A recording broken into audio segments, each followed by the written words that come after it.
Usually, welcome to Sunday morning here on Silver and Black today, usually on CBS Sports Radio 1140, but we were preempted by NASCAR. Yes, the people listening to people going around in circles on the radio. But nonetheless, hey, if you're a NASCAR fan, more power to you. Alvin Kamara, we'll talk about that maybe later, might be going to a NASCAR race after this week's news. So we'll talk about that. But we like to have, or love having you back here on the show, this special live stream, because we didn't want to disappoint Raider Nation without Raider Talk on Sunday mornings as we usually do.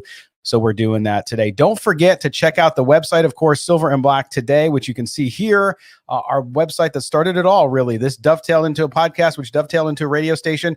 You can get the latest and greatest news from Raider Nation here in Las Vegas. We are the only independent news source based in the new capital of Raider Nation. That, of course, is fabulous Las Vegas, Nevada. Make sure you check it out. Stories up this week and a couple coming out tomorrow morning, including one from our own Moe Moton, who you hear from in just a moment, as well as Angria Trask. So make sure you check that out and maybe find out why Terrell Williams might be just keeping the seat warm for Brian Edwards. That's what Moe writes tomorrow. So make sure you check it out, silverandblacktoday.com. Also, make sure you subscribe to the podcast, also to this YouTube channel. You're watching us either YouTube, Facebook right now. You can subscribe. The best experience, in my view, is on YouTube, not only the quality of the video, but also the quality of the chat from our listeners and viewers there. Amazing stuff going on. Great conversation always. So make sure you subscribe, hit the notifications and all buttons so you don't miss out on that. Also, you might be listening to us. We've taken this video and we've also put it up on our podcast feed, which you can subscribe to archives of the radio show and of this podcast anytime by going to your favorite aggregator, your favorite channel, whether it's Apple Podcasts, Google Play, Spotify, Stitcher, wherever you get your podcasts. You can find the Silver and Black Today, as well as our brother podcast. That, of course, is Just Pod Baby with Evan Groat, who's going to be joining us as well. But let's dive in. We got the whole gang here, and I want to make sure we bring everybody in and introduce them. First, joining us again for, I think, the fourth week in a row now, a month. We've made it a habit, basically, is our good friend, your boy Q from down in Texas. And Q, good morning to you, and hope you're keeping busy, man. You're always busy, though, because you do a daily Raiders podcast. If you don't subscribe to the Locked On Raiders podcast, make sure you do. It is everyday listening. And Q, thanks for joining us today, buddy. Hey, man, thanks for having me along again, along for the ride. It's always been a lot of fun, and you're right, man. 4 weeks in a row now, so this is becoming a habit for me, so I like it. Thank you again. Yeah, of course, man, and it's always good to talk Raider football with you, and we appreciate you being here. One of the best in Raider Nation as well, always. And then also we go to New York now 2 times. One, down south a little bit there in New York City. And we bring in our good friend, Moe Moton, our senior NFL columnist at Silver and Black Today. And Mo, how are things going there? You guys calming down a little bit? You feeling like some maybe orders being restored amongst the folks in New York, or how are things happening with the movement and everything going on there? Businesses are opening. I can go out and get some food. As I joked with you earlier, the sun is out. I had a light up over my head, so sounds like a sign of a good day, a good Sunday. That's what I like. And Mo's one of those guys too that is always positive, and I appreciate that, man. That's what we need more of in this world. So thank you for being you as always. Then we're going up north, up west, western, northwest, blah, blah. Okay, I can't talk. Excuse me. Northwest New York, right? Buffalo area. Outside of Buffalo, we bring in our good friend, Evan Groat, who is also the host of the Just Pod Baby podcast. Evan, I know the cold is gone. The snow is gone. Your lawn is looking good, man. You and you both have good looking lawns. I live in the desert, so I don't have a lawn. My grass is fake. But how you doing, man? And welcome for coming, or I should say, thank you for coming on this morning. It's actually a little chilly today. It's only about 60 today after we've had some really good streaks of weather. We hit the 90s even last week, but a little chilly today, and so that's okay. I don't mind that after a 90-degree day, but everything's good here in Western New York. That's good to know. All right, guys. Well, let's jump in. Actually, we got to bring in Chaz. Let's see if he's there. Chaz, are you there, man? Where's the Chaz man? By the way, let's see. We'll get him on there. Just hold on. All right. There. Wait. There you are. Are you there? Checking in. Evan, my man. I see you. What's up, Chaz? I see you. I feel like that Tropic Thunder when Les Grossman comes on. I see you. Yeah, so the first thing we got to start with, though, is when did you decide to start your own country in the middle of Seattle? Is that funny or what? I'm scrolling through the news. Yeah, Seattle, they took over the Chaz. Do I need to go there? Do I get royalties? How does that work? I don't know. Oh my gosh. Yeah, no, it's Weird. it's Crazy times. Crazy times, but you know what? We're all here, and we're gonna get everybody on the screen at once. Look at this. 5 of us all at once. Yeah, all right, that's a good looking crew right there. There you go. Yeah, at least most of us. But and I'm not saying me, I'm just saying, hey, at least you younger guys are keeping us in shape. And Chaz looks younger, so he's good.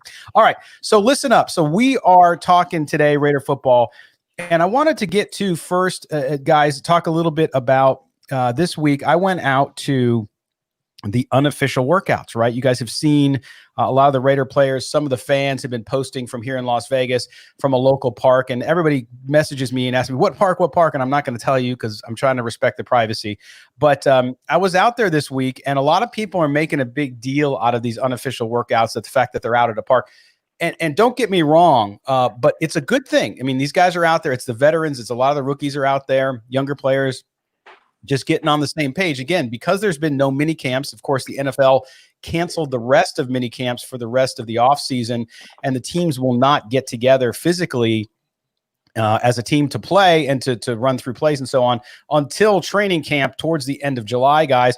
And so when you look at all of this, I was out there. My impression of it was great, but I don't know that it's anything you can read from other than being there and physically seeing and watching the guys go at it and play together was interesting, because I felt like people like Derek Carr. I felt the leadership. Again, I haven't been to a lot of Raider practices because we've been covering them from a distance. But when I look at what they've done and what they're able to do out there, it was refreshing to see it, especially to see those young guys, because they're moving not only into the NFL with a new team, but also a new city for everybody involved in the Raider organization. So to see them just organize and get together, I think is a good thing. Yeah, no doubt. I mean, I think it was a good thing just to see them go out there and be trying to get on the same page. I mean, that's really what it's all about. It's not going to be something that, is going to make them all of a sudden have a high octane offense in 2020. But again, just kind of getting familiarity with each other. And again, seeing Derek Carr kind of take control of that and, get these guys organized. It's also good for the defensive backs. I believe Keyshawn Nixon was one of the guys that was out there. It's good for them just to get a little bit of rep and a little bit of practice. And I think that's important, again, because what you said, that they haven't had the offseason, they haven't had the OTAs, they haven't had the mini camp. They need to get as many reps in as possible. And even though it's nothing official, it's just out in the park there in Henderson or Vegas, it's still a good thing for the team and the team morale as well. Yeah, I think you touched on the leadership aspect of it. To me, that's a real big good sign to see right now, because we've heard for a number of years now about wanting to change the culture. And I think that you're finally starting to see that. There's a lot of accountability, a lot of buy-in there from all the players, a lot of the young players. And I think Derek Carr deserves a lot of the credit, because without knowing for certain who's the ringleader here, you have to imagine he's the guy, he's the catalyst behind this. No doubt. And Mo, what about is there anything that people can read into this? Or is it one of those deals where, look, this is what they should be doing. The fact that they are doing it's voluntary. We shouldn't read too much into it. Well, one is something that they should be doing. Two, you want to see Derek Carr kind of take control of the group and just kind of run the offense. This is year 3 in the offense. So of all the people, he should know X, Y, Z, what to do. On how to run things. Now, it's good for veterans like Jason Witten. I know Foster Moreau was out there. He said it was good to be back out there. Of course, he tore his ACL at the end of last season. So that's a positive sign, because they said he was ahead of schedule. Usually teams are very, very optimistic with injuries, especially serious significant injuries, out there running around the park and just getting loose and getting ready for the season. Well, and by the way, I was respectful, because I've gone out, I've watched about 6 practices right out there. And the number of players has grown. But you mentioned Foster Moreau. Foster Moreau threw some expletives at me because I took a picture. I just want to let him know. I like Foster. good dude. And I understood I wasn't going to publish the pictures, and I haven't published the pictures. But it was sort of funny. Chaz, when you look at this too, as a fan too, who's been a longtime Raider fan, and now with the team coming to Las Vegas, you feeling good about watching these guys that they're actually getting to, especially because they haven't been able to officially practice. So I think teams and at least some of the teams are starting to realize, hey, if we want to start to catch up or be ready when we hit camp, and the fact that we haven't been able to do physical OTAs, you think that's going to help them in their transition here in Vegas? Yeah, sure. Anytime you can get the guys together in any kind of situation, if it's just, team building or building that chemistry or working on their plays, you're trying to improve every game, every practice, every snap, and not waste any opportunities, right? Reps matter, even out in the park, those little conversations after every route, like when this happens, I want you to do that. Or when that happens, I want you to go there.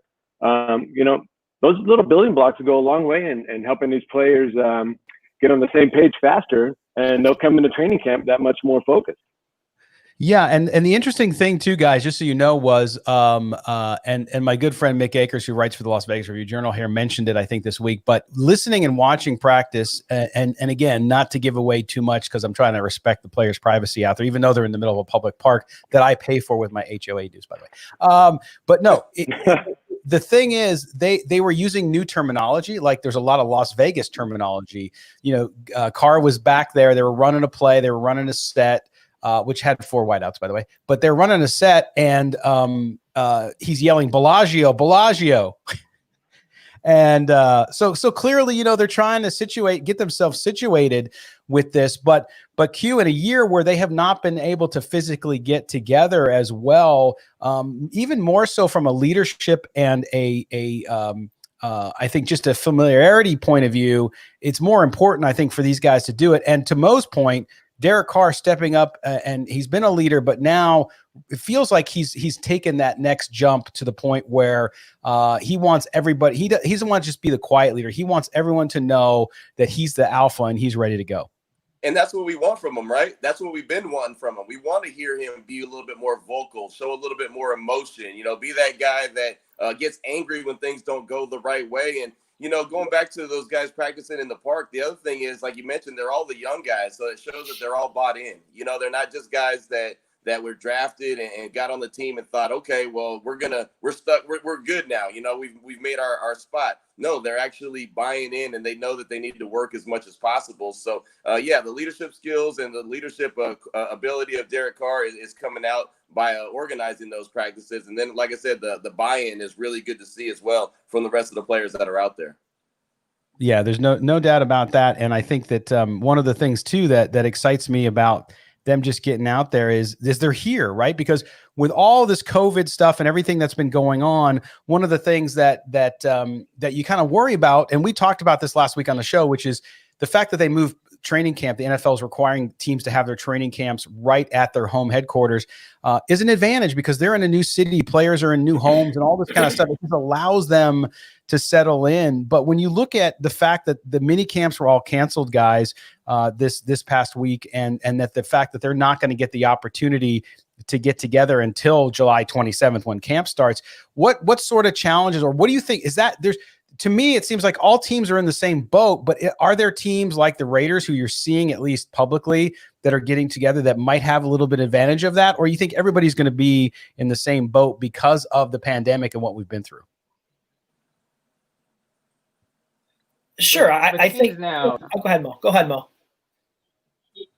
Veteran teams now, I think, have the advantage because if you got a veteran who's been in the league for 4 or 5 years, they know how to keep their body in shape. Usually the terminology from different offenses overlap, so usually they'll use a different word for the same play. So all they have to do is just get the terminology down. But for the Raiders, they have 2 first-round picks who are expected to play large roles, Henry Ruggs, Damon Arnett.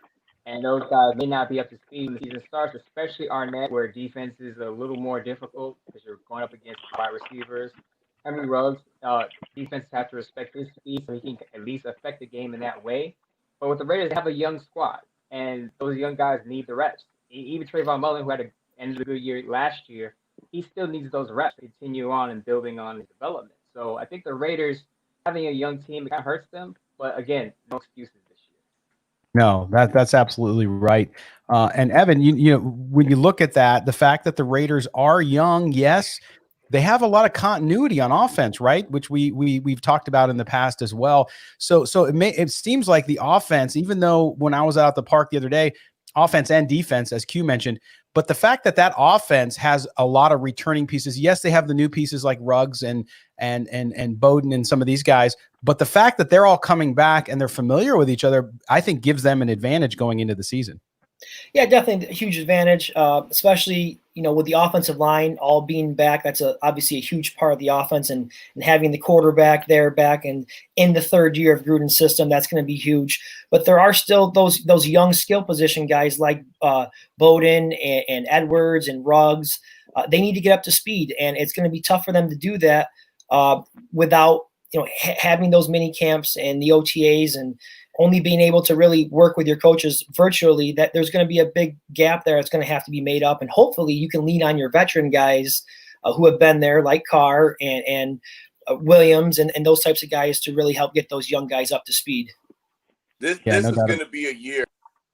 This is going to be a year where I believe that there's a lot of veterans going to be needed, just for that exact reason that you just mentioned. They're not going to have the chance to get up to speed as quickly as you'd like a lot of the rookies to do. So right now, the familiarity with John Gruden's offense and the guys that were there last year and the step that they took in the right direction last year, that's going to be very, very important for them to be able to get up to speed, and also kind of have a Tyrell Williams, you know, grab a Henry Ruggs by the neck and say, hey, this is how, you know, you got to do this. This is the route you've got to run, or, you know, be able to kind of lean on those guys as well, because the veterans are going to be so important this year since they don't have those OTAs, since they didn't have rookie mini camps, there's so many things that are playing against them, and that's not just for the Raiders, that's for every team in the league. But the veterans are going to be very important in 2020, in my opinion. Yeah, no, they are. They don't really lean on the rookies that much anyway, Q. You're right. So it's pretty much the whole team is intact from last year, and all the coaching staff. There's a few, you know, key players on defense that are new, and obviously the defensive line coach. But other than that, you know, I think the whole thing is pretty much intact, and they all already have that verbiage. They're already kind of on the same page and in sync. So I definitely think it's a bonus having, you know, all the same people. You know, you see a lot of teams with new coaches, new players, and new everything coming in, and that's going to take them a lot longer to get on track than it will for the Raiders. Yeah, no doubt about it. And Mo, we talked earlier about Derek Carr and what he needs to do. And one of the things that you wrote about just this week on silverandblacktoday.com was about Carr and the need for improvisation. So talk to us a little bit about that piece. You know, you talk about the offense of Gruden, right? So a lot of what Carr has been criticized for, they call him check down Carr and all this kind of stuff. But in reality, that's by design. And he mentioned that in a couple interviews this offseason. But when you look at that offense, if that offense is built to sometimes utilize the check down passes, like to Jalen Richard, who we talked to just a few weeks ago on the show, it's going to be incumbent on him to do a little more. Talk a little bit about the point of your piece, which people can catch on silverandblacktoday.com. By the way, I retweeted that piece. It's at the top of my Twitter page right now, Moe Moton, so just check that out. But there you go. A lot of people are putting the pressure on Carr, and I understand. I'm just going to start off by saying, yes, Carr needs to play better. I'm going to look forward to say, yes, Carr needs to play better. But Gruden is part of the problem, because Gruden's offenses just haven't been electric over the years.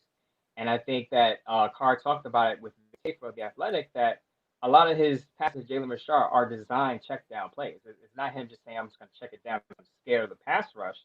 That's what it's designed to do. And Gruden wants to set up big plays later in the game. That's what Carr is saying, basically. So he may throw 2 or 3 checkdowns to Richard early, and late in the game he'll throw a bomb, supposedly. But we didn't see a lot of that last year. So if you look at Gruden's offense and the history of his offenses, I believe he just hasn't had a top scoring offense. You look at his Tampa Bay days. He had strong defenses, but his offenses were, I believe, no better than 18th in the league. After he left the Raiders, he just didn't develop that vertical, powerful, explosive offense that you see in Kansas City or Philadelphia. That's just not Gruden's offense. And I think Derek Carr has to use some of his skills, because he has the arm.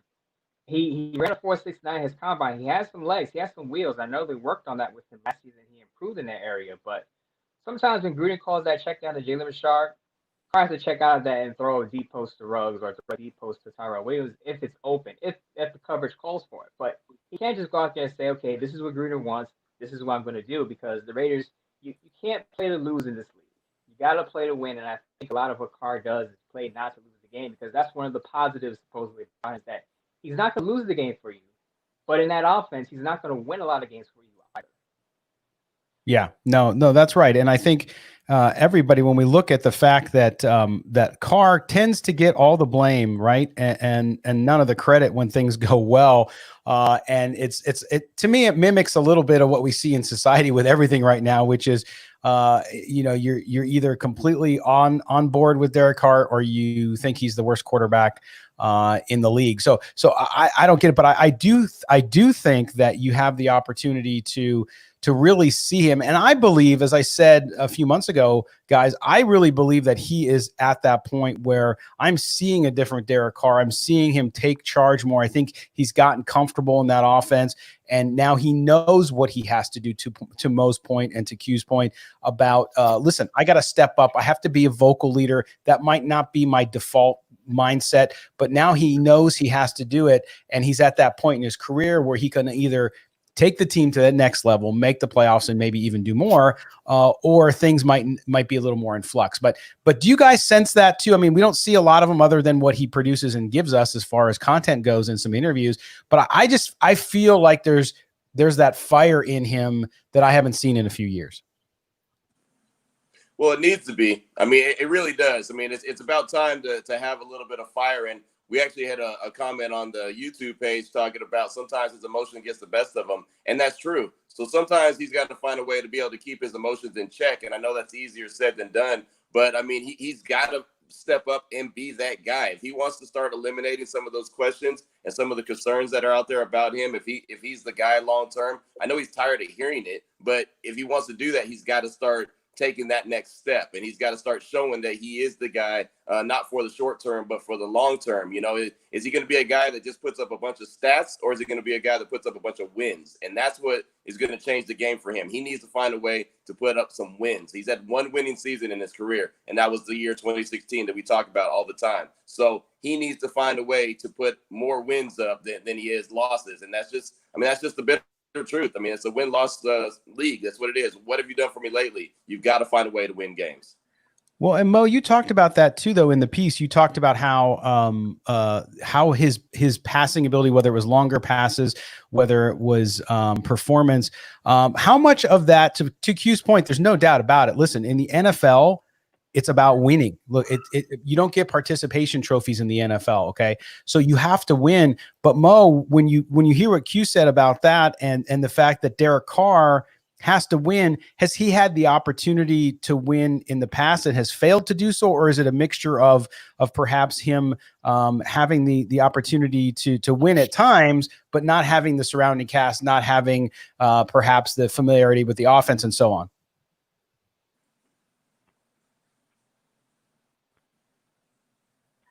We lose you, Mo? Maybe he's not hearing us. Audio's in and out. Sorry about that. Okay, no, that's all right, buddy. That's all right. Audio's in and out, but sorry about that. That's okay. Basically, a lot of people are switching between, does he have the weapon or does he not have enough weapons to succeed? And sometimes you have to overcome some adversity. I mean, he has a top pass blocking offensive line. He has not a star running back, but a running back on the rise with Josh Jacobs. I know he didn't have the wide receivers. The Raiders had a lot of turnover at wide receiver the last 2 years. So now he has Henry Ruggs. He has Bryan Edwards. Even though Bryan Edwards may not play too much this year coming up, I wrote about that in my piece that's coming out. You're going to see a lot of probably Tyrell Williams, maybe a lot of Zay Jones. Zay Jones has been out there practicing with guys, so I think he could have a significant role, or Nelson Aguilar. But at some point, Carr, being the quarterback he is, and people think some people out there think he's a top 10 quarterback. Well, if he is, he's got to be able to make parts around him better. Now, I know he did that with Darren Waller. He's got to be able to do that with more than one player. He's got to be able to elevate Tyrell Williams. He's got to be able to elevate Zay Jones, Nelson Aguilar, those guys, especially with his experience in the offense. So if he's that guy, if he's the leader of the football team who can lead the team to the playoffs and maybe a Super Bowl at some point, who knows, he has to be able to elevate average players to better players. And that's what separates good quarterbacks from great quarterbacks.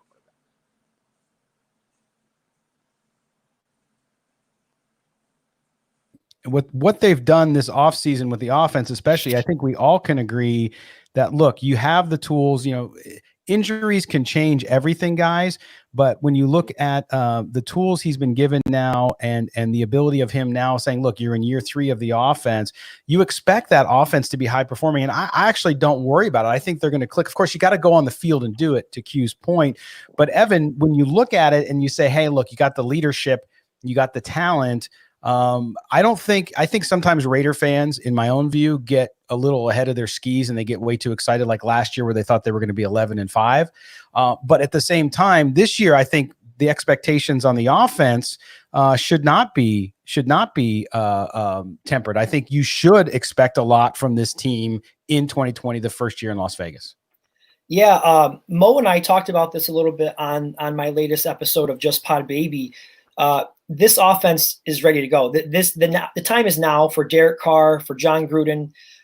It's time to put up or shut up, really, because we've heard for many years that Carr didn't have the talent around him. I think that argument is now gone. So there's plenty of weapons. There's speed. There's backs. There's a top 5 offensive line. We talked about the tight ends. All the pieces are in place. Now it just has to happen. So for me, the time for excuses has run out for this team. No doubt. And it's not just Derek Carr, to Evan's point, it's also John Gruden. I mean, the weapons are there. So there's no excuse of why the play calling is vanilla. There's no reason why they're not getting it done and scoring points, not just getting yards. I mean, it's one thing to be great between the 20s, but you've got to excel in the red zone, something we talked about last week as well on the show. So, yeah, it's on John Gruden as well. If he wants to show that he's the guy and he's, this genius on offense, which I don't think anyone's ever really said he's a genius on offense, but that's kind of the way that he wants to, kind of make himself feel and kind of coin himself as a quarterback whisperer. Okay, well, like Evan said, it's put up or shut up, but it's not just on DC. It's also on John Gruden who's calling the plays from the sideline. Yeah, and another thing you pointed out on your podcast there, Q, the third quarter deficiencies. And that's got to be all on John Gruden, right? Going into that locker room, you've got to come out and make adjustments. And it seems like the other team's making the adjustments for his offense, and he's not doing anything about it. So, it's that age-old question. Is it John Gruden's stagnant, kind of grinded out offense, or is it Derek Carr's inability to get the job done? Like you said, this year is going to be very telling, but we've been making excuses for Derek Carr. 2016, the injury, right? So we gave him a little pass in 17. Then he got injured a little bit again in 17. And then, he's going through how many offensive coordinators and different coaches. And so, even last year we said, okay, this is kind of a make or break year for Derek Carr. And he had, relatively the same numbers as he did in 2018 as he did in 2019. But Q, the most important thing is you keep saying is the wins. And now the wins are, they're building up, right? 4-12, 7-9. So guys, my question would be like, what's the bar this year? Is it playoffs or bust, or if they go 10-6, is that good but not make the playoffs? Where do we stand on that? Well, let me go ahead and jump in because I love this part of the conversation. I mean, really, like you said, the progression is there. You win 4, you win 7. I think that they should win no less than 9 games this year, really. And honestly, I've been saying my expectations for the team is to make the playoffs. But I know that you're playing in the AFC West, and that's a very tough division. Obviously, the Chiefs are the cream of the crop. They're going to be really, really good. You're going to have to try to hope to get a wild card spot. I mean, that's really what it's going to be, boiled down to. And so things may shake out in a way where they might go and win 10 games and still not make the playoffs just because of the way it shakes out. So if you're up there and you're in playoff maybe contention and you don't make it, but you still have a 10-win season, 11-win season, and somehow you're not in the playoffs, fine, that's okay. But as far as I'm concerned, headed into 2020, you've got to be aiming for the playoffs. The Raiders' mindset has to be that they're playing extra games. They're playing in January. You know what I mean? Like that's what they need to be thinking before the season even gets started. And I just want to jump in here. Playoff spot last year too. Sorry, at the end of the season, they were playing for a playoff spot, right? So that's encouraging right there. Yeah. I just wanted to backtrack real quick when we were talking about how we feel Gruden is not on the hot seat, but the time is now for him as well. And we talked about lack of production in the third quarter, I looked at some numbers in preparation for the show here. Take a look at these numbers. First quarter scoring, the Raiders ranked 11th last year. Second quarter scoring, they ranked 12th. And then in the second half, where we know there are major problems with making halftime adjustments, the Raiders dropped to 32nd in the league in third quarter scoring, and in the fourth quarter they were 21st. So that to me, that's a direct correlation there with the coach, not so much the quarterback, being able to make adjustments at halftime. Think about this. They scored in 5 games in the third quarter. Out of 16, they scored 5 games, and they only scored once. It was either a field goal or a touchdown. It was never both. You know what I mean? It was just once, and it was 5 games out of 16. That tells you all you need to know. Yeah. And it wasn't more evident during the crucial stretch of games where they were in the mix for the playoffs and the offense just completely crumbled in the second half of games. That stretch there against Jacksonville, and I'm drawing a blank here, but you guys know what I'm talking about. That really crucial point in the season last year where they just couldn't get anything going. The Chiefs, those games. We're getting some great comments on YouTube, including one that almost made me spit my coffee out from our friend Shawshank Raider. When Gannon he says, had that I lead, see you, Chad, and you have that drunk uncle mustache. He was efficient when Gruden was there, and the Raiders played well, but he really broke out and really blossomed after Gruden left. So just keep that in mind. Oh, hey Mo, sorry, I cut you off there, man. We were having some audio issues, but no, it's absolutely true. I think that the point that this team has to come together, not only on the field as players, but also the fact that they need to understand that the coaching here matters. And so there's a lot of pressure here. John Gruden has a 10-year contract, guys. He does not have to worry about losing his job, even if this year doesn't go well, but certainly the pressure will mount with every year if they don't live up to expectations. But I just think that this offense is going to have too many weapons not to perform. And I don't think they'll take mediocrity or subpar performances very long, because you have a backup quarterback now who's capable. You have a depth at different positions as well. And so to me, there's going to be no excuse and no kind of grace period. If you're not performing and I'm the Raiders coaching staff, I'm yanking you. There's still some question. I mean, obviously some depth issues on defense, but on offense, guys, if you're a wide receiver, and again, Mo's piece tomorrow on the website is going to be about Terrell Williams and Brian Edwards.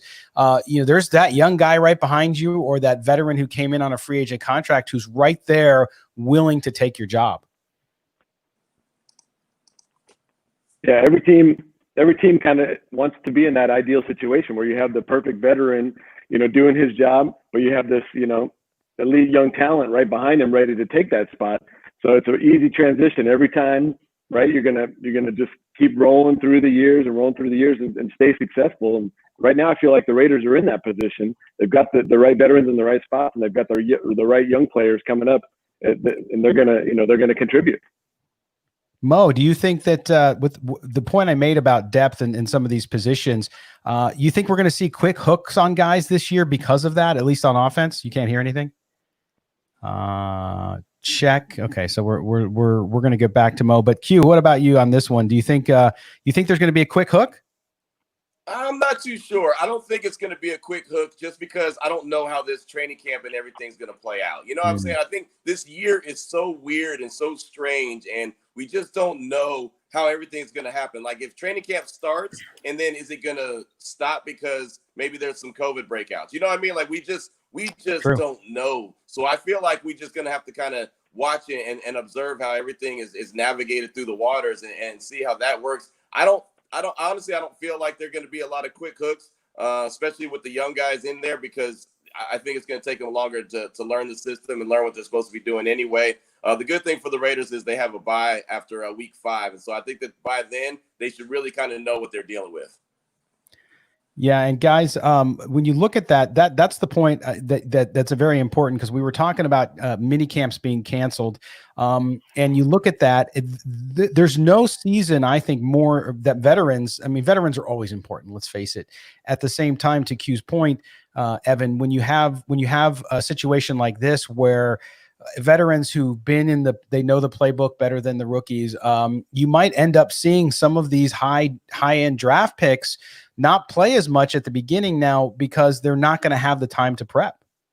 Yeah, when you look at the defensive side of the ball, especially, when you look at the move that was made to bring in Prince Amukamara, I think that was a huge move because the coaching staff realized that you're going to have a lot of young guys, especially in the secondary, who are not going to have that time, as we talked about, in OTAs, in mini camps, to get all the repetitions on the field. And it's important that you have some veteran guys in there like Amukamara, who has made 100 starts in the league, and you've got Demarius Randall who will join Jonathan Abram on the backside there on the back end. So I think leaning on those veteran guys, especially in the secondary, is going to be huge. Yeah. Okay, guys. So let's switch gears a little bit to this week.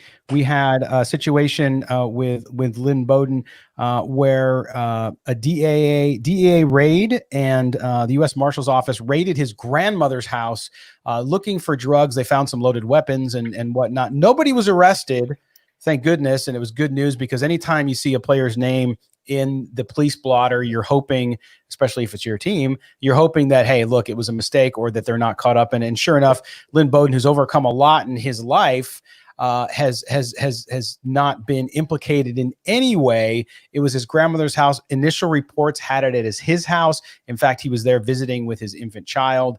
And so that was great news. But I do think that it brings up another point, which is there's this sort of rush to judgment. And for players that are coming into money, coming out of college, they're getting notoriety, especially if they've come from a background where it's tough, where they maybe grew up in a tough neighborhood or had issues when they were younger, to kind of overcome that. Now you're in the position where you're going to get a lot of money. So I'm sure people that you knew back in 5th grade are suddenly popping out of the woodwork wanting to touch base with you again. When you look at this and what happened, this kind of rush to judgment on him, is this just the way we live today? And what do players have to do if you come from that area? Youngstown, Ohio, there's some rough areas in Youngstown, Ohio. That goes back to the turn of the 20th century with Youngstown being the type of town it is, a blue collar working class town. Do you think that these guys are prepared when they come out of college? And Q, I'm going to go to you first because you cover Baylor down there in Waco. Is it tough for these guys? They come out of the background that they come out of, as far as the neighborhoods they come out of, then they go to college, then they get notoriety, and then they're about to get that contract as a pro. What do they do? They can't stay away from home. It's where they come from. It's where their family is. What do they do? It's tough. It's a great question that you asked, but it's really, really tough because these guys, like you said, a lot of them come from, tougher areas, and they want to always, stay true to their home and stay true to their homeboys and make sure that everybody's, they don't want to be the guy who left the neighborhood after making it big. But sometimes you've got to do that. Sometimes you just have to. And the other thing is when they go to college, everything, and this for a fact, everything is a set schedule. You have people that are really leaning on you and telling you what to do at what time to do it. Or you got this media session that you got to go do. Okay, now you have weights you got to do. Now you got to go eat. Now you have to do this. Once you get out of college, it's all on you. It's not the physical part of being a pro. It's the off the field and how to be a pro, how to just live like a pro and be able to manage your own time and know that you have to take this kind of step in the right direction as far as nutrition goes and how to manage your money. And you don't have all these people hovering over. You don't have SIDs telling you what to do, when to do, and how to do it. So there's a lot of things, man, that is so difficult for these players. And I've always been told if you can't change the people that are around you, you have to change the people that are around you. You know what I mean? It's just really simple like that. And it's not easy to do. Nobody ever wants to be called a sellout. No one ever wants to say that, oh man, this guy don't care about us. No, he turned his back on the hood. We've heard it all. You don't want to hear that. But it's sometimes just for your sake and for your family's sake, you've got to do what's best for them and you've got to take care. So I think Lynn Bowden in this situation is not really in any kind of harm's way. But, when things like that hit social media, and I call social media a cesspool because that's what it is. I mean, it's nothing positive there goes on, and so when it hits that, you're going to get the rush of judgment. You're going to get people saying, oh, here he goes, and I simply tweeted out when it came out, I said, oh, it's not a good look, because it's not. Regardless of if he's innocent, if he's not, whatever, it's just not a good look to have your name involved in something like that. And hopefully it all plays out and he shakes out where he's 100% innocent, could just move on. It's just a blip on the radar. But again, you don't want to hear your name involved in something negative. No, and to your point, Q, one of the things that I did see that was really interesting, and I went back and forth on some things with folks, which was there was a lot of comments around his grandmother's house and the fact that 12 people live there, and it, like that was somehow an abhorrent type fact. And again, to your point about social media being a cesspool, it's very interesting because look, I have 5 kids, so in my house there's 7 people. I mean, yes, it's not 12, but it's it's a larger family. A lot of people, I guess, have maybe one child, or they're married, or they're single, and there's 1 or 2 people in their house. But this kind of judgment of, well, geez, 12 people in the house, there must have been something going on there. No, I mean, families are families, and out west here, I think a lot of people are transplants, so they don't have as much family around.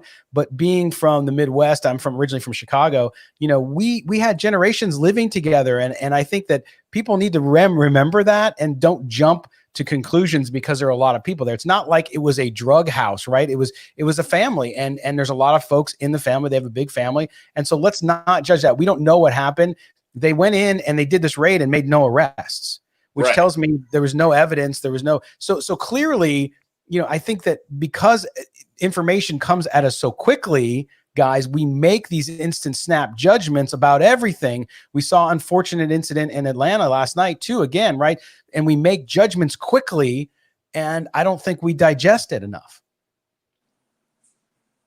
Yeah, and if you, some of the headlines that were put out there as well when this first happened last week was former Kentucky star Lynn Bowden Jr.'s house raided. It was very misleading. It was not his house. If you had to take the time to learn that, because the article didn't necessarily tell you that at the start. But things can be very misleading. But fortunately for Bowden and everyone involved, later that evening, we did find out that he was not arrested. His agency did put out that statement. So it's not as if we had to wait 2, 3, 4 days for his name to get kind of dragged through the mud there, so to speak. We found out right away that nobody was arrested. He was not arrested, and things seemed to be okay for him. So it ended up being okay in the end. Right.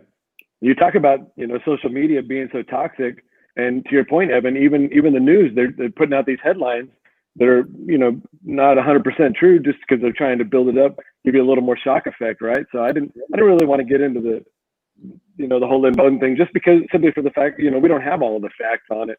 But it did get me thinking about, the young players and the distractions that maybe, Las Vegas can present. And I wanted to get your guys' opinion on this too. Las Vegas, you got your gambling, you got your women, you got some fun things to do out here, right? And so these younger players, now I give a lot of credit. Wait a minute, there's women in Las Vegas? What are you talking about? Not for you, I'm but on my way. the rest of us. So, Gruden and Mayock do a great job of vetting these players, and they obviously go after the high character players simply for that fact. That's the one reason I think maybe that won't be as big of a problem. But you never know, you get into that casino, you start gambling, you have a few drinks, you got some women around you, and next thing you know, you're down a couple $100,000. That could be a problem. So I was wondering what you guys thought about, the players and the Las Vegas atmosphere.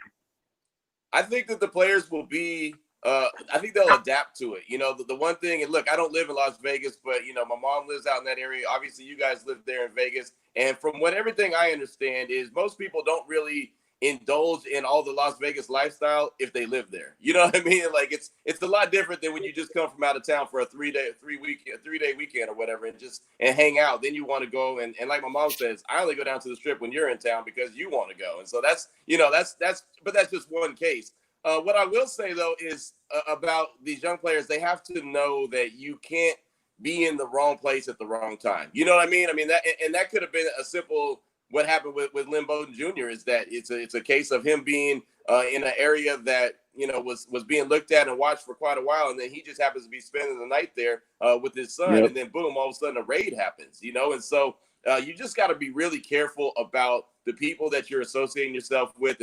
And like you said earlier, Scott, there's going to be a lot of guys that want to hang on because, well, you're all they got, and so you really, really got to be careful about where you're at, how you're doing it, because now all of a sudden you're in the NFL and the spotlight is all on you. Like the headline said that Lynn Bowden Jr.'s home gets raided. It didn't say anybody else from the home that was in there, but Lynn Bowden Jr. was the name that they attached to it because, well, that's the name that mattered. Would anybody else? Would anyone else have known like Chris Bowden? I don't even know if there is a Chris Bowden, but nobody would even known that. You know what I mean? It's just, that's what it felt like to me. Like they waited for him to get there before they did the raid, just so they would have that headline, right? That's kind of what it felt like. But to your point, Chaz, the question, because I hear this a lot from people about the fact that, well, Las Vegas, and especially I've seen it from a lot of national media folks who talk about, oh man, Las Vegas, there's going to be so many new problems because, it's Las Vegas. But here's the deal. I completely flatly reject that, Chaz, and that's not directed at you. It's a good question. But the fact is, look, any of us who've traveled and been around know that I can go to New York City. I can go to after-hour clubs. There's just as much prostitution, and there's illegal gambling in New York City. It's in places like Kansas City. It's in places like Dallas and Atlanta. You can find trouble wherever you are. It doesn't matter. In Las Vegas, I think that a lot of players will avoid it because, look, when it comes to gambling, it is so strictly regulated here. Because it's strictly regulated here, you can't walk in as a player and make a bet on a game, let's say, which is illegal, and not be caught because everything is on video. The Eye in the Sky, if you ever see the movie Casino, which is a classic. But if you know this, so you can't get away with those things here in Las Vegas. And there's prostitution everywhere. There's drugs everywhere. It doesn't matter. If you're a guy who's going to do some of that or partake in that, I think you're going to get caught faster here. And so the impetus on the player to not get in trouble, there's almost more responsibility because people are expecting it here. But I don't think, for those of us who've ever been to New Orleans, I don't think Las Vegas is actually the true Sin City. I think New Orleans, there's much more going on there than I've seen here in Las Vegas. Not that there isn't a lot going on here. Yeah, Q, I love New Orleans too. But I walk down the street in New Orleans and I see topless women with painted breasts, right? I don't see that in Las Vegas. Now you might see some high-end call girls at the bar, but so tell me, which is different? You're not going to the right places, man. Right. What am I doing in Buffalo? My goodness. Yeah. Buffalo seems so boring. That's my point, though. Las Vegas, look, it's regulated here, so the eyes on it's a smaller area too. Remember, it's 2.5 million people. The strip is 4 miles long. I mean, it's not that big, so you're gonna get caught if you want to get in trouble here. And so I just don't think. I think it's played up a lot by people who have never spent time here other than in a hotel and don't understand that outside of that strip area, like most people you talk to. I had a Raider fan who watches us who contacted me and said, "Hey, I'm coming. Where can I stay? It's a good place for us. We're coming for a Raider game where there's not a lot of prostitutes and drugs." I'm like, well, I don't know. I mean, where this person lives, they might have it too. And look, that's everywhere. But people have the idea that like you could just walk into 7-Eleven and say, "Yeah, I'd like a prostitute, please." And it's not legal in Nevada, and in Las Vegas. It is legal in counties with populations under 50,000 in Nevada, by the way. So, but other than that, I just think 7-Eleven over on Tropicana. Yeah. Yes. Hey, listen, you're a married guy. You don't get out of as most of us, right? You're married, you're home, you're a happy guy. I traveled with these players with the professional team for 3 years, every city, everywhere we went. These guys like to go out, they like to have a good time. And I'm not talking about these guys getting caught. I'm not saying they're going to bet on sports illegally or do any of those, get prostitution or anything like that. I'm just talking about them going out. Gambling is legal. You're saying, okay, you can find illegal gambling in other cities. Right here, it's legal. It's easy. It's accessible. But it's not legal for them. It's not legal for them. They can't do it per league rules. They can't go to the high limit room and throw the dice? What are you talking about? No, they can do that, but there's sports betting. For them, gambling here, they can get, but I can go sports betting. I'm not talking about them sports betting. I'm talking about them going down to the club, going down to the casino, hanging out in the high limit room, having women around them, having a few too many cocktails, and then they just, lost 200,000 playing blackjack. They can do that. They can do that in California. They can do that in New York. They can do that anywhere, but it's not as easy. And Vegas is a little more, you want to show out. It's a little more flamboyant here. You want to go out and have a good time. And the thing is, a lot of these guys, they do get in trouble, but it kind of gets swept away. I know that these professional leagues do a good job of kind of keeping these guys on the straight and narrow. When they do get caught with something, they kind of make it go away.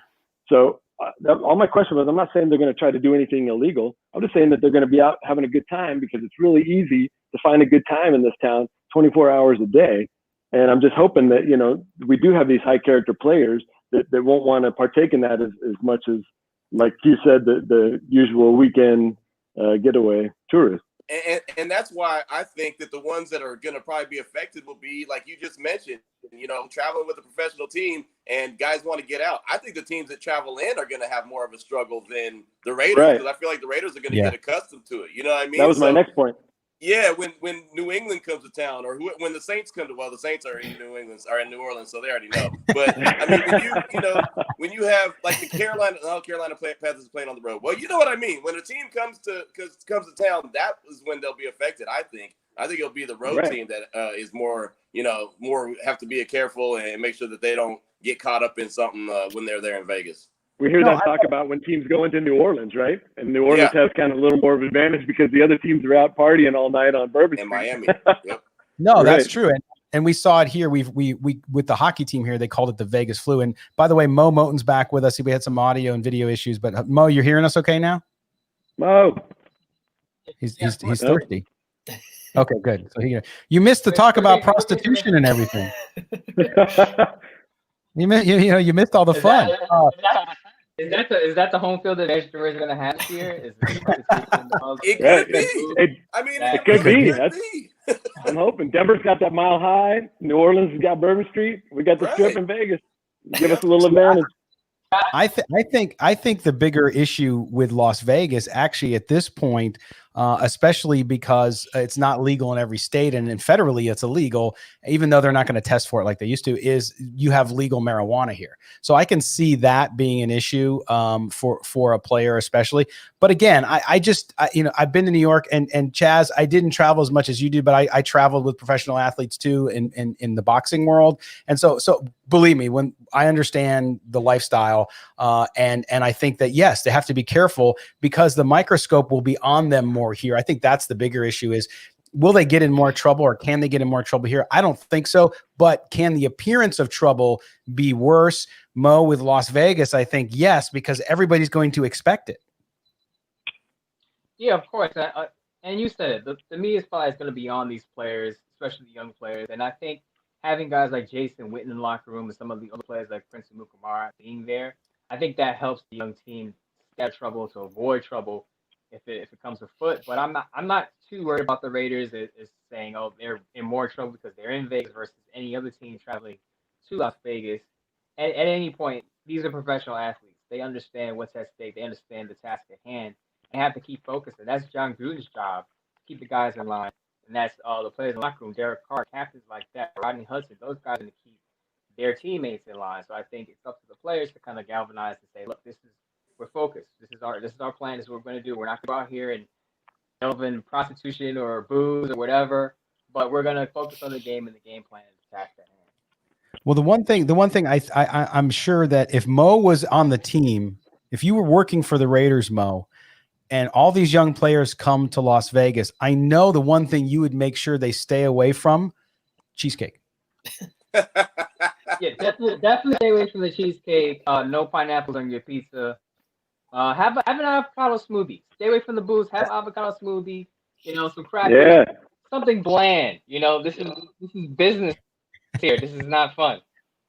Oh my gosh, that's too funny. Now, guys, we talk about and we talked about the Lynn Bowden situation, Mo, and that's what we were talking about before, and some of the rush to judgment on that one. But when you look at what's happening today, especially over the last week with what's happened in our country around the discussion and the protests around racial tensions with the police and police brutality and all this stuff, you're going to see a much different NFL. And it feels like there's fans, and I'm sure we'll see it in the comments here on our YouTube, because we have people from all kinds of backgrounds. But going into this season too, all the COVID, all the things that have happened in the offseason, now you have coaches, players, front offices that are uniting and saying, hey, you know what, we might all kneel together, we might all do this. How do you think, I mean, it's hard to know, but what do you think the output, do you think that the NFL, and I know, Mo, you talked about this with Evan on the latest Just Pod Baby podcast, which you need to subscribe to if you don't. But if you look at that situation and what's going on, guys, do you think that this is going to be another distraction, or do you think there's starting to develop enough unity here amongst the teams and the players that it could be more of a net positive heading into the season? I think that the league is more united, and we talked about it on the podcast. You've heard now the commissioner come out and make a statement. You've heard coaches. Bill O'Brien made a statement the other day saying that he would kneel with players. Baker Mayfield. So it's becoming, I guess, less taboo. More players are realizing that they may have made a mistake years ago by not kneeling or not voicing their opinion and supporting their brothers, their teammates. So I think you're going to see more of an open dialogue because of all this. So I think it's a positive step in the right direction. Q, what we talked about a lot of this last week on the show, where you said it so well that, it's about action. It's not just about social media posts and all that. And we continue to see, I think, from my end, a business guy who's done a lot of brand marketing, I continue to see some brands, I think, who are overreaching and making it seem less than authentic, even though they're trying to do the right thing.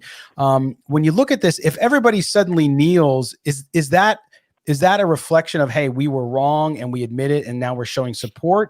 Or is it sort of a, hey, we're going to go along with it right now because we don't want to get screamed at if we don't? That's going to be a question that I don't think we can answer right now. I think we'll have to just see how it goes, see who kneels, see who doesn't, and see if you feel like it's genuine. Because that's the thing about it. I don't want someone out there kneeling. Like I heard Bill O'Brien's going to kneel with the players if they ask him to, because he wants to back them up. So I don't want to all of a sudden see John Gruden go kneel because, well, Bill O'Brien's kneeling. You know what I'm saying? I want to make sure that if you're going to do it because it's genuine and that's what's in your heart and that's what you feel, not because the guy next to you is doing it. I mean, it's got to be, it's just, that's my whole thing with all of this. When it comes to statements by teams, when it comes to those social media posts, if it's genuine and you really have a strong feeling about something, then do it and say it and put the action to work. But if it's just something you're doing for the visual or the picture, like we see people going out to protest and taking a picture and then getting in the car bouncing just to say that they were there, like that, right. That doesn't do anything. I mean, if you go back to when, they were kneeling before, when the players were kneeling, and Jerry Jones was very adamant about if anyone played and kneels, if any of my players kneel, you're going to get cut. And then they went out there and did that, whatever demonstration that was. And he kneeled before, they all kneeled before the national anthem was played. And he looked right into the camera like, do you see me? Do you see what I'm doing, America? This was like, it was so lame. And it was so just genuine. It was the worst, in my opinion, one of the worst Jerry Jones moments ever. You know what I mean? If you're not going to do it for the right reason, don't do it at all because you feel like you're obligated or you just want to make it look like you really care. It's just got to be genuine, man. It's not about being a visual. Well, and to me, that's the thing, though, too, Q and guys, and I'd love to hear your comments on this. Like I've always said, for me, the Colin Kaepernick thing, we'll go to that because that's where this kneeling thing started, and mostly. For me, the issue with Colin Kaepernick actually was not that he kneeled to me during the national anthem, because I didn't see that as offensive to me. And I'm a really patriotic guy. I've said numerous times that I wouldn't choose to do it that way, but that's me. He's his own individual. He chooses how he wants to do things. He lost me with some of the other things he did related to, I'm married to a Cuban. I'm sorry. I'm biased. I admit my bias. So some of the things he said about Cuba and then some of the other things that he did, which I thought were not appropriate in my view. Now, again, he was misguided. Yeah. And he's got freedom of speech, right? And he's paid the price, unfortunately, in some ways. But to me, also the question for all of you is, So let's say all of the players, they want to show they're united and they kneel, and somebody doesn't kneel. Does that mean that they're a racist, that they're not on board, that they don't care about their African-American teammates? So to me, I'm just wondering too, are you now forced into doing something and does it lose value because of that?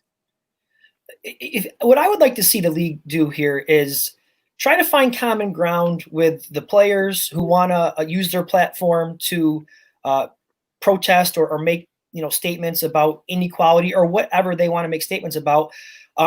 Because honestly, I think when you have people kneeling for a national anthem, although we know now that it has nothing to do with disrespecting military or police officers or anybody in service, I think you're always going to have people, and this is just being honest, I think you're always going to have people that are still going to feel that it's disrespecting the flag and the country. And not everyone may agree with me, but I think if you can give the players their platform, maybe a different time, maybe don't have the anthem, or give players 5 minutes after the anthem to protest or to do some sort of sign of unity, something. But I think there's got to be common ground there, just because I think it still could be a very divisive issue in the locker room, like you just said. What if you have guys who don't want to kneel, or how does that all going to play out? So I think the league needs to do something about giving players a time where they can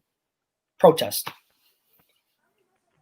Yeah, I remember back in the day. I think maybe the players were doing some kind of a renegotiation with the contract, but maybe it was a Monday night. It was definitely a primetime game, and it was the Saints. I can't remember who they were playing, but Drew Brees and all the players kind of walked out onto the field, before the national anthem, before the game started, and kind of showed their unity and their solidarity, that, they're all on the same page as far as this new, renegotiation was going to happen. So yeah, there's definitely more times you can do it. I can't tell you how many times back in the day I had to explain to people that Colin Kaepernick isn't kneeling, because he's protesting America or the flag. That's just ridiculous. Nobody took the time to really, find out exactly what was going on. They just they heard things or they saw things and they just went with it. And, it's confusing because, with the things that are going on now, you're getting called out if you don't come out and say something, but you're getting called out if you come out and say something not the right way. It's like you said, if you're going to say something, it has to be genuine. And we can all tell when it's genuine. When people come out and do something or say something, you can tell when they're being honest and genuine. And that's all we ask from people, right? Exactly. No, that's right. Okay. Well, I mean, no, and I appreciate your guys' thoughts on all of that. Before we kind of wrap it up here, guys, talk to me a little bit about kind of things that you see on the horizon. We're going to be now about a month and a half away from camp. And really all we're going to see is some of these informal practices. But when you guys are looking at the Raiders team, they're obviously moving into their headquarters here in the next few weeks, and we'll have some new video from the sky with the Silver and Black Today drone on the new facility. But you guys have seen now pictures inside the facility. But between now and training camp, what are some questions that might need to be answered, or what do you think this team, you want to hear from this team and see that they're doing prepping for this shortened preseason? That's a good question. It's a really good question, because I think a lot of everything that we're going to hear and see about the Raiders in the next few weeks is all about the facility and them moving into that Henderson facility. And that thing looks awesome. I mean, it really does. And so them having that moment and that opportunity to do that's going to be great. I think, we're going to continue to see the finishing touches put on Allegiant Stadium, which, of course, that'll be awesome. But as far as, what questions they need to really answer between now and the beginning of training camp, I think they just need to get all their players under contract. It shouldn't be very difficult to do. And, make sure that everyone is as healthy as possible going into training camp. That's really it. As long as they feel like they have enough depth right now with the 90-man roster, and they have enough guys to go in there and compete in training camp and come out with the best 55, 53, and then 55. And that's really all you can do right now. It's pretty much a holding period. I don't see a lot of players being added or players being released in between now and then. Maybe something pops up. Maybe one guy here or another guy there pops up. But as far as I'm concerned, just get your players signed, get them all under contract, and get ready to rock and roll for training camp. Yeah, I'm just looking forward to hearing from the league when exactly training camp is going to start, what that's going to look like, what the preseason schedule is going to look like. We've heard that they may eliminate 2 games. So that's really what I've been keeping my eye on, as we get closer and closer. Are they going to extend training camp? Are they going to have players report maybe a week or 2 earlier to kind of make up for some of that lost time? So that's really what my attention is going to be focused on the next couple of weeks. July 28th. Wow. July 28th is when camp is supposed to be starting. Right. Yeah. I think one of the ahead, biggest questions maybe is the safety aspect, right? The COVID's still out there. I think, we're starting to see some of these NBA players pull back from that idea of playing in that bubble in Orlando, and rightfully so. You can't force these players into a potentially life-threatening situation, and I don't blame them for wanting to err on the side of caution. So it'll be interesting to see if as training camps get closer, if any of these NFL players start to express their concerns over the coronavirus safety. And, I don't know if you guys have heard of any NFL come out with any of the safety guidelines yet. I was wondering if they're going to retrofit the helmets with some kind of a spit shield or something. I don't know. I know there's a few players back in the day. They are. Yeah. They're making special. I'm not, maybe Q Right. has a little bit more information, but they are doing something with a shield to prevent the spread of germs. I know there's some players back in the day that wish Bill Romanowski had a spit shield. That's for sure.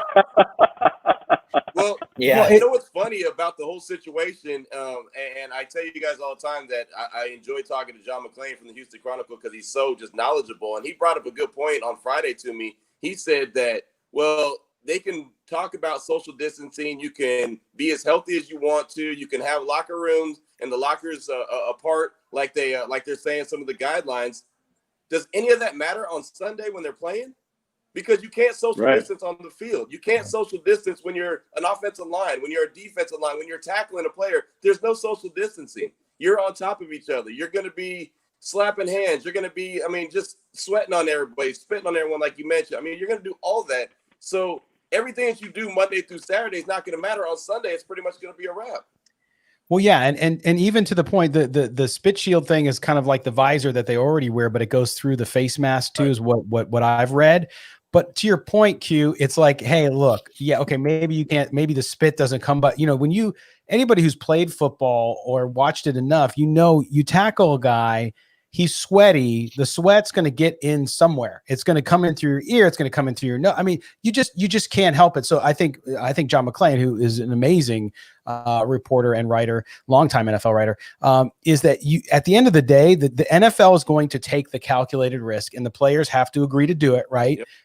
And if they agree to do that, knowing, unlike baseball, baseball's fighting and it's just a mess, but they don't have the same deal. In the locker room, they're in close quarters, but on the field, it's a much different issue versus the NFL football where you're physically tackling. Same with college. That's why I'm more concerned with college, because I don't know how they're going to find the path to play right away without inherently having the risk.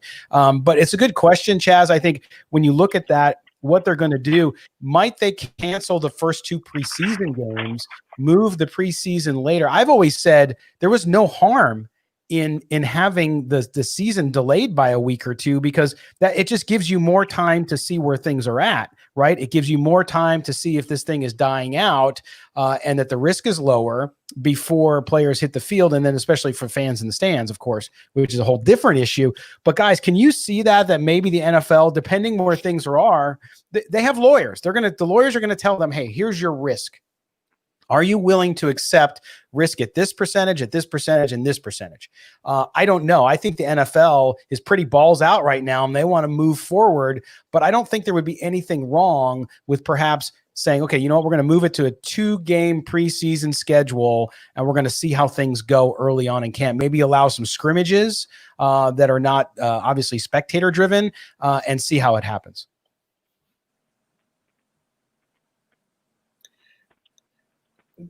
Yeah, I'm interested to see how that all plays out, and there is secondary plans in place if the first couple games are canceled, which actually, being selfish, I wouldn't mind if the first 2 games are canceled, because I'm planning to go out there for week 4 versus Buffalo to Allegiant Stadium, and that would be the first official home game out there in Vegas. So selfishly, I wouldn't mind if the season was canceled by 2 weeks, but the league has come out and said that they could cancel the season by, I think, up to 4 games, and they could still, have the Super Bowl done at some point in February. So they're definitely making preparations for that, if that is the case. So we'll just have to wait and see. And one thing I do find fascinating about all of this is, when you look at the sports landscape, as a whole, every single professional and collegiate sports has been affected by this.